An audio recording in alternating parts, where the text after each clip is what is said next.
आप सभी का एक बार फिर से स्वागत है दोस्तों। आज हम जानेंगे लोकसभा चुनाव का ताज़ा लेटेस्ट ओपिनियन पोल। अभी लोकसभा चुनाव को लेकर 2 नए सर्वे जारी हुए हैं, जिसमें भारतीय जनता पार्टी पिछड़ती नजर आ रही है और इंडिया गठबंधन आगे नजर आ रही है। तो किस पार्टी को लोकसभा में कितनी सीटें मिल रही हैं, इस ओपिनियन पोल में आपको पूरी जानकारी देंगे। आप लोग वीडियो को पूरा देखते रहिए, वीडियो को लाइक और चैनल को सब्सक्राइब कर लीजिए और आप कमेंट बॉक्स में बताइए आप 2024 में किसकी सरकार देखना चाहते हैं, भारतीय जनता पार्टी एनडीए की या फिर कांग्रेस गठबंधन इंडिया की। कमेंट करना ना भूलें, क्योंकि आपकी राय हमारे लिए बहुत महत्वपूर्ण है। तो चलिए लोकसभा चुनाव का ओपिनियन पोल शुरू कर। तो सबसे पहले जानते हैं उत्तर प्रदेश की 80 लोकसभा सीटों का ओपिनियन पोल, जिसमें भारतीय जनता पार्टी एनडीए 47 सीटें जीतती नजर आ रही है, तो वहीं विपक्षी गठबंधन इंडिया 33 सीटें जीतता हुआ नजर आ रहा है और अन्य पार्टी को यहां पर 0 सीट मिलने का अनुमान है। देखा जाए तो सबसे ज़्यादा सीटें जो है भारतीय जनता पार्टी एनडीए जीतती नजर आ रही है उत्तर प्रदेश में। इसी के साथ अगर बात करें झारखंड की, यहां पर 14 लोकसभा की सीटें हैं। झारखंड में भारतीय जनता पार्टी एनडीए को 3 सीटें मिलती हुई नजर आ रही हैं, तो कांग्रेस गठबंधन इंडिया को 11 सीटें मिलती हुई नजर आ रही हैं और अन्य दल को यहां पर भी 0 सीट मिलने का अनुमान है। गुजरात राज्य में 26 लोकसभा की सीटें हैं। इन 26 सीटों में देखा जाए तो भारतीय जनता पार्टी एनडीए 19 सीटें जीतती नजर आ रही है, तो वहीं कांग्रेस गठबंधन को 7 सीटें मिलने का अनुमान है और अन्य दल को 0 सीट मिलती हुई नजर आ रही है सर्वे के मुताबिक। इसी के साथ दोस्तों बात करें तमिलनाडु की, यहाँ पर 39 लोकसभा की सीटें हैं। 39 सीटों में एनडीए गठबंधन को 2 सीटें मिलती हुई नजर आ रही हैं, तो इंडिया गठबंधन को 37 सीटों का फायदा होता हुआ नजर आ रहा है, जबकि अन्य दल को यहाँ पर भी 0 सीट मिलने का अनुमान है। आंध्र प्रदेश की 25 सीटें आती हैं। आंध्र प्रदेश में भारतीय जनता पार्टी को मात्र 1 सीट मिलती हुई नजर आ रही है, तो वहीं इंडिया गठबंधन 9 सीटों पर है और अन्य पार्टी को यहां पर 15 सीटें मिलती हुई नजर आ रही हैं सर्वे के मुताबिक। इसी के साथ अगर पश्चिम बंगाल की देखें तो यहां पर 42 लोकसभा की सीटें हैं। इन 42 सीटों में एनडीए गठबंधन को 9 सीटें मिलती हुई नजर आ रही हैं, इंडिया गठबंधन को 12 और अन्य दल को यहाँ पर 21 सीटें मिलने का अनुमान है। केरल राज्य में 20 लोकसभा की सीटें हैं। यहाँ पर एनडीए गठबंधन को 1 सीट मिलती हुई नजर आ रही है, तो इंडिया गठबंधन को 18 सीटों पर जीत मिलती हुई नजर आ रही है और अन्य दल को यहाँ पर 1 सीट जाने का अनुमान है।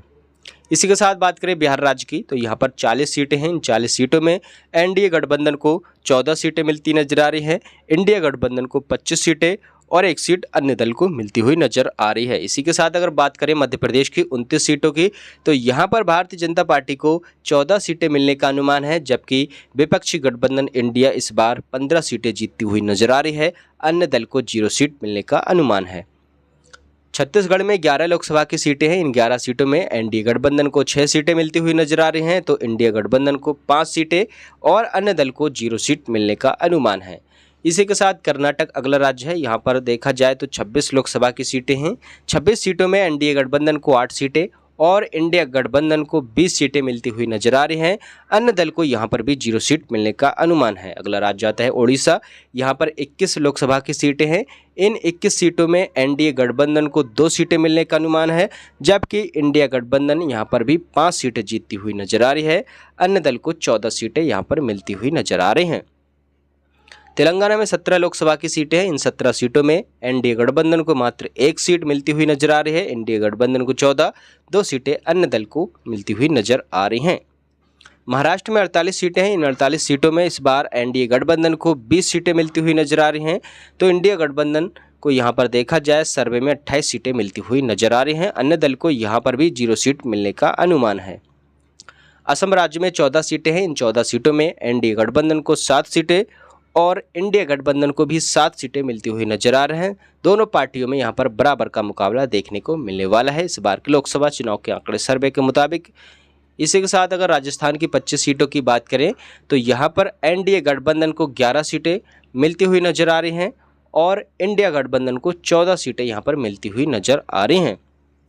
हरियाणा राज्य में 10 सीटें हैं। इन 10 सीटों में एनडीए गठबंधन को 5 सीटें मिलती हुई नजर आ रही हैं और 5 सीटें इंडिया गठबंधन को मिलती हुई नजर आ रही हैं। दोनों पार्टियों को यहाँ पर बराबर का मुकाबला देखने को मिल सकता है, अन्य दल का यहाँ पर सफाया होता नजर आ रहा है। पंजाब राज्य की बात करें तो यहाँ पर 13 लोकसभा की सीटें। इन 13 सीटों में एनडीए गठबंधन को मात्र 2 सीटें मिलती नजर आ रही हैं, तो इंडिया गठबंधन को 11 सीटें मिलती हुई नजर आ रही हैं। दिल्ली राज्य की बात करें तो यहाँ पर 7 सीटें हैं। इंडिया गठबंधन को यहाँ पर 4 सीटें मिलती नजर आ रही हैं, तो एनडीए गठबंधन को 3 सीटें मिलती हुई नजर आ रही हैं। बात करें अगर जम्मू कश्मीर की 6 सीटों की, तो यहाँ पर एनडीए गठबंधन को 2 सीटें, इंडिया गठबंधन को 4 सीटें मिलती हुई नजर आ रही हैं। अगला राज्य है उत्तराखंड। यहाँ पर 5 सीटें, इन 5 सीटों में एनडीए गठबंधन को 3 सीटें, इंडिया गठबंधन को यहाँ पर 2 सीटें मिलती हुई नजर आ रही हैं। अन्य दल का यहाँ पर सफाया होता हुआ नजर आ रहा है। हिमाचल राज्य की बात करें तो यहाँ पर 4 सीटें हैं। इन 4 सीटों में एनडीए गठबंधन को 2 सीटें और इंडिया गठबंधन को भी 2 सीटें मिलती नजर आ रही हैं। गोवा राज्य की बात करें तो यहाँ पर एक सीट एनडीए गठबंधन और 1 सीट इंडिया गठबंधन, यानी दोनों पार्टियों में एक सीट बढ़ती हुई नजर आ रही है। अन्य दल को यहाँ पर भी 0 सीट मिलती नजर आ रही है। मणिपुर की 2 सीटें हैं। ये दोनों सीटें इस बार इंडिया गठबंधन को मिलने का अनुमान है। यहाँ पर भारतीय जनता पार्टी का सफाया होता हुआ नजर आ रहा है। मेघालय की 2 सीटें हैं। यहाँ पर देखा जाए तो 1 सीट एनडीए गठबंधन और 1 सीट इंडिया गठबंधन के खाते में जाती हुई नजर आ रही है। अगला राज्य त्रिपुरा, यहाँ पर भी 2 सीटें हैं। ये दोनों सीटें इस बार इंडिया गठबंधन को मिलती हुई नजर आ रही है। यहाँ पर बीजेपी गठबंधन को देखा जाए तो 0 सीट मिलने का अनुमान है। अरुणाचल की 2 सीटें हैं। ये दोनों सीटें इस बार बीजेपी गठबंधन एनडीए को मिलती हुई नजर आ रही हैं। इसी के साथ अगर मिजोरम राज्य की बात करें तो यहाँ पर 1 सीट है। ये सीट भी इस बार एनडीए गठबंधन के खाते में जा सकती है।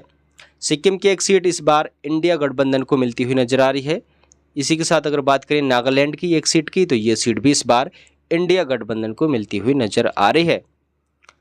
केंद्र शासित प्रदेशों की 6 सीटों की बात करें तो इन 6 सीटों में एनडीए गठबंधन को 3 सीटें मिलती हुई नजर आ रही हैं और 3 सीट इंडिया गठबंधन को मिलती हुई नजर आ रही हैं। दोनों पार्टियों में बराबर का मुकाबला हो सकता है इस बार के लोकसभा चुनाव में केंद्र शासित प्रदेशों की 6 सीटों पर, और अन्य दल को 0 सीट मिलती हुई नजर आ रही है। दोस्तों देखा जाए तो लोकसभा की सभी 543 सीटों का ताज़ा लेटेस्ट ओपिनियन पोल आ चुका है, जिसमें एनडीए गठबंधन को 190 सीटें मिलती हुई नजर आ रही हैं, जबकि विपक्षी गठबंधन इंडिया 299 सीटें जीतता हुआ नजर आ रहा है और अन्य पार्टियों को 54 सीटें जाती हुई नजर आ रही हैं। केंद्र में सरकार बनाने के लिए 272 सीटों की जरूरत होती है। देखा जाए तो इंडिया गठबंधन 299 सीटों पर है, यानी बहुमत से ज़्यादा सीटें इस बार इंडिया गठबंधन को मिलती हुई नजर आ रही हैं। दोस्तों आपको क्या लगता है इस ओपिनियन पोल को लेकर? अपनी राय हमें कमेंट सेक्शन में जरूर दीजिए। वीडियो अगर अच्छी लगी तो लाइक और सब्सक्राइब कर लीजिए हमारे चैनल को। वीडियो देखने के लिए आपका बहुत बहुत धन्यवाद।